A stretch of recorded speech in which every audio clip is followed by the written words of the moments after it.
ଖ୍ରୀଷ୍ଟରେ ପ୍ରିୟ ଭାଇ ଏବଂ ଭଉଣୀମାନେ, ଆପଣମାନଙ୍କ ପ୍ରତ୍ୟେକଙ୍କୁ ମୋର ଆନ୍ତରିକ ନମସ୍କାର।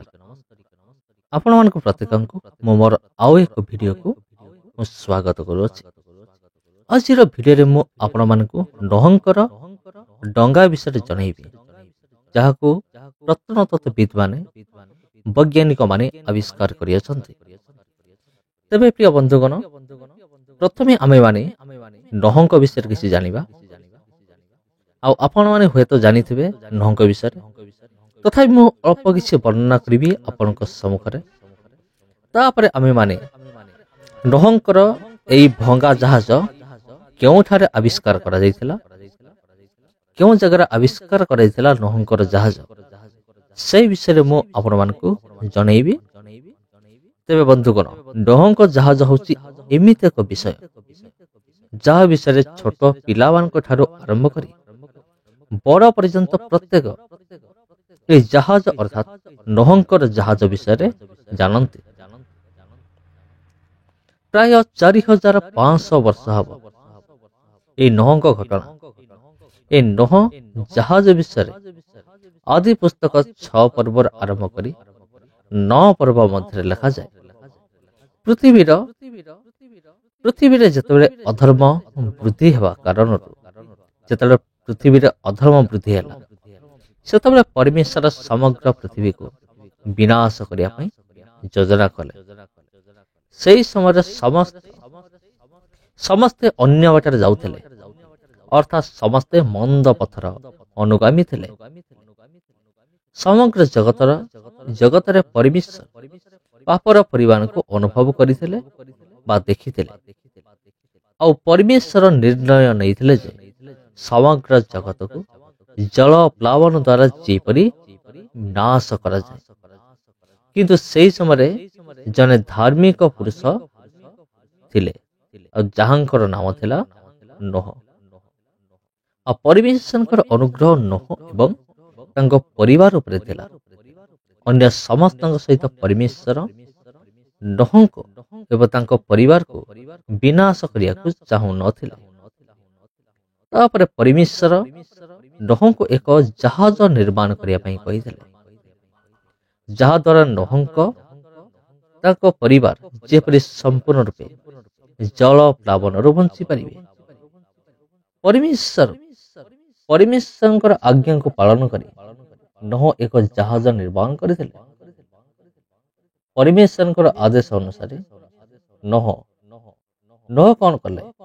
ସୂଚୀ ଦମ୍ପତି ମଧ୍ୟରୁ ସାତ ଦମ୍ପତି ଆଉ ଅଶୁଚି ପଶୁ ପକ୍ଷୀଗଣ ମାନଙ୍କ ମଧ୍ୟରୁ ଏକ ଦମ୍ପତି ଜାହାଜ ଭିତରକୁ ନେଇଥିଲେ।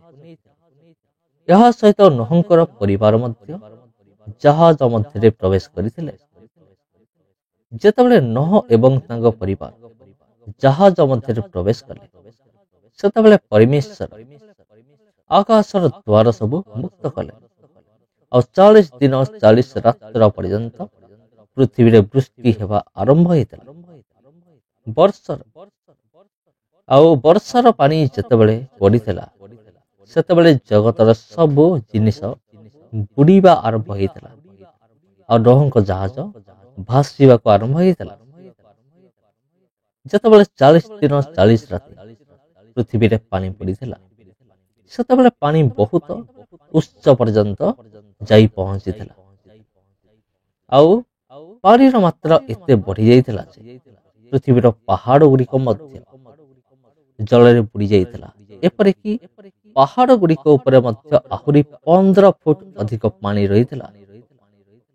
ପୃଥିବୀର ଯେଉଁ ଉଚ୍ଚତମ ପର୍ବତ, ଯାହାର ଉଚ୍ଚତା 8848 ମିଟର ଥିଲା, ସେଇ ଏଭରେଷ୍ଟ ପାହାଡ 15 ଫୁଟ ଅଧିକ ଜଳ ରହିଥିଲା।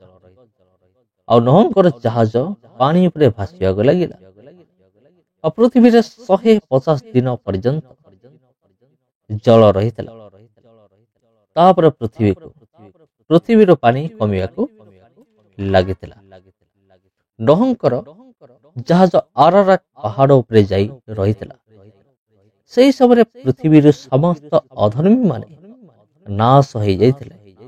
ନୋହଙ୍କ ପରିବାର ଠାରୁ ପରମେଶ୍ୱର ପୁଣି ଥରେ ବଂଶ ବିସ୍ତାର କରାଇଥିଲେ ଆଉ ସେମାନଙ୍କୁ ଆଶୀର୍ବାଦ କରିଥିଲେ। ଏହି ଘଟଣାକୁ ନେଇ ଅନେକ ଆଲୋଚନା କରିଥିଲେ।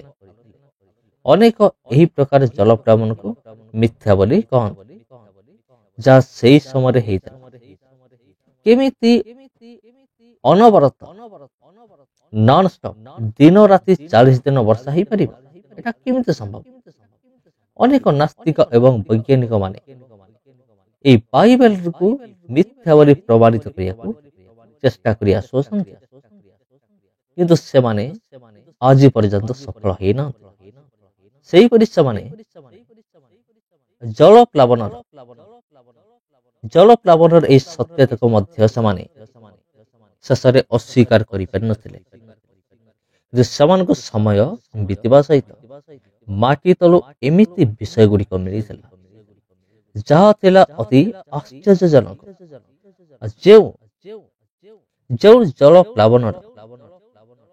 ଯେଉଁ ଜଳପ୍ଲାବନ ଘଟିଥିଲା ଆଉ ତାହା ଥିଲା 4500 ବର୍ଷ ତଳର ଥିଲା।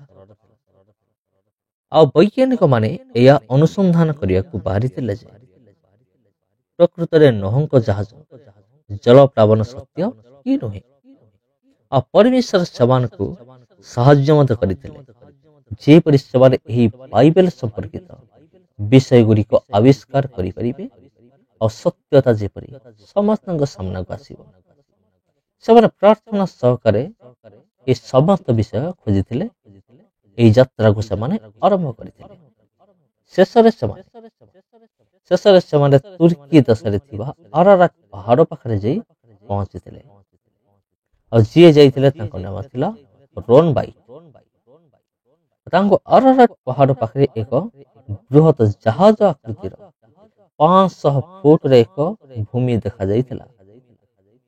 ନିଜର ପରୀକ୍ଷା ବଳରେ ସେ ଅନୁସନ୍ଧାନ କରିଥିଲେ ଆଉ ତାଙ୍କୁ ସନ୍ଦେହ ହେଇଥିଲା ଯେ ଏହି ଭୂମିର ରୂପ ଯେମିତି ବଦଳି ଯାଇଛି।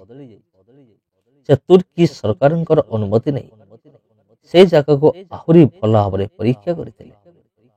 ସେ ମାଟିର ସାମ୍ପଲକୁ ପରୀକ୍ଷା କରିବା ପାଇଁ ପରୀକ୍ଷାଗାରକୁ ପଠାଇ ଦେଇଥିଲେ। ତାପରେ ସମସ୍ତ ତଥ୍ୟ ପଦାକୁ ଆସିଥିଲା। ଜଣା ପଡ଼ିଥିଲା ଯେ ଇଏ ହେଉଛି ସେଇ ଜାଗା ଯେଉଁଠାରେ ନୋହଙ୍କ ଜାହାଜ ଯାଇ ଅଟକିଥିଲା। ଆଉ ରୋନ୍ ବାଇକ୍ଙ୍କର ଏହି କାମ ପାଇଁ ତୁର୍କୀର ସରକାର ତାଙ୍କୁ ବହୁତ ପ୍ରଶଂସା ମଧ୍ୟ କରିଥିଲେ।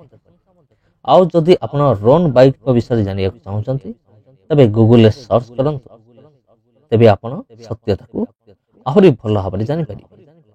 ଆଉ ରୋନ୍ ବାଇକ୍ କହିଥିଲେ, ଯଦି ପରମେଶ୍ୱର ସେଇ ଜାଗାକୁ ସମ୍ଭାଳି ନଥାନ୍ତେ ତେବେ ତାଙ୍କୁ ପ୍ରମାଣ ମିଳିନଥାନ୍ତେ। ଆରାରାତ ପାହାଡ଼ରୁ ସମୟ ସମୟ ଆଗ୍ନେୟଗିରି ଉଦ୍ଗୀରଣ ହୋଇଥାଏ। ଏହା ଦ୍ୱାରା ସେହି ଜାହାଜ ସମ୍ପୂର୍ଣ୍ଣ ବିନଷ୍ଟ ହୋଇ ସମସ୍ତ ପ୍ରମାଣ ଲିଭିଯିବାର ସମ୍ଭାବନା ଥିଲା, କିନ୍ତୁ ପରମେଶ୍ୱର ଏହା କରେଇ ଦେଇ ନଥିଲେ। ଆଗ୍ନେୟଗିରି କ'ଣ ଆପଣମାନେ ଜାଣିଛନ୍ତି? ଯେଉଁମାନେ ଜାଣିନାହାନ୍ତି ସେ ଭାଇ ଭଉଣୀମାନଙ୍କୁ ମୁଁ ଟିକେ ଆଗ୍ନେୟଗିରି ବିଷୟରେ କହିବା ପାଇଁ ଚାହେଁ। ଆଗ୍ନେୟଗିରି ହେଉଛି ଏମିତି ଗୋଟେ ବିଷୟ, ଯେତେବେଳେ ଆଗ୍ନେୟଗିରି ଉଦ୍ଗୀରଣ ହୁଏ ସେତେବେଳେ କ'ଣ ହୁଏ? ପାହାଡ଼ ଫାଟିଯାଏ। ପାହାଡ଼ ଫାଟିକି ଆଉ ସେଇ ଭିତରୁ ତରଳ ଗରମ ପାଣି ଭଳି ଜିନିଷ ଗୁଡ଼ିକ ବାହାରେ। ଆଉ ସେଇ ତରଳ ପଦାର୍ଥ ଯେଉଁ ଯେଉଁ ଜାଗାରେ ମାଡ଼ି ମାଡ଼ିଯାଏ ସେଇ ସବୁ ଜାଗାକୁ ପୋଡ଼ି ଯାଏ, ନଷ୍ଟ କରିଯାଏ। ଏହାକୁ ତରଳ ନିଆଁ କହିଲେ ବି କୌଣସି ପ୍ରକାର ଭୁଲ ହେବ ନାହିଁ। ଇଏ ହେଉଛି ଆଗ୍ନେୟଗିରି ଉଦ୍ଗୀରଣ କରି କୁହାଯାଏ। ଆଉ ସେଇ ପର୍ବତରେ ଆରାରାତ ପାହାଡ଼ ହେଉଛି ଏକ ଆଗ୍ନେୟଗିରି। ବେଳେ ବେଳେ ସେଇ ପାହାଡ଼ ଫାଟିକି ସେଠୁ ଲାଭା ବାହାରେ। ଆଉ ଏହା ଦ୍ୱାରା ସେଇ ଜାହାଜର ପ୍ରମାଣ ସମ୍ପୂର୍ଣ୍ଣ ରୂପେ ଲିଭିଯିବାର ସମ୍ଭାବନା ଥିଲେ ମଧ୍ୟ ପରମେଶ୍ୱର ଏହା କରେଇ ଦେଇନଥିଲେ। ତେବେ ବନ୍ଧୁଗଣ, ଏଥିରୁ ପ୍ରମାଣିତ ହୁଏ ଯେ ବାଇବେଲ ଏକ ସତ୍ୟ ପୁସ୍ତକ ଅଟେ, ଶତକଡ଼ା 100% ସତ୍ୟ ପୁସ୍ତକ ଅଟେ। ଆଉ ଯେଉଁ ଘଟଣା ମୁଁ କହିଲି ତାହା ହେଉଛି 100% ଏକ ସତ, ମାନେ ଶତକଡ଼ା 100% ସତ୍ୟ ବିଷୟ ଅଟେ। ଆଉ ଯଦି ଆପଣ ଅଧିକ ତଥ୍ୟ ଜାଣିବାକୁ ଚାହୁଁଛନ୍ତି ତେବେ ଗୁଗଲରେ ଆପଣ ସର୍ଚ୍ଚ କରିପାରିବେ। ତେବେ ପ୍ରିୟ ବନ୍ଧୁଗଣ, ଇଏ ଥିଲା ନୋହଙ୍କ ଜାହାଜର ଆବିଷ୍କାରର ଘଟଣା। ଏଇଭଳି ଭାବରେ ନୋହଙ୍କର ଜାହାଜକୁ ବାହାର କରାଯାଇଛି, ତାକୁ ଖୋଜି ବାହାର କରାଯାଇଛି। ତେବେ ପ୍ରିୟ ବନ୍ଧୁଗଣ, ଆପଣମାନଙ୍କୁ ପ୍ରତ୍ୟେକଙ୍କୁ ଆନ୍ତରିକ ନମସ୍କାର। ପୁଣି ଦେଖାବ ଆପଣଙ୍କ ସହିତ ଆଉ ଗୋଟେ ଭିଡ଼ିଓରେ। ନମସ୍କାର।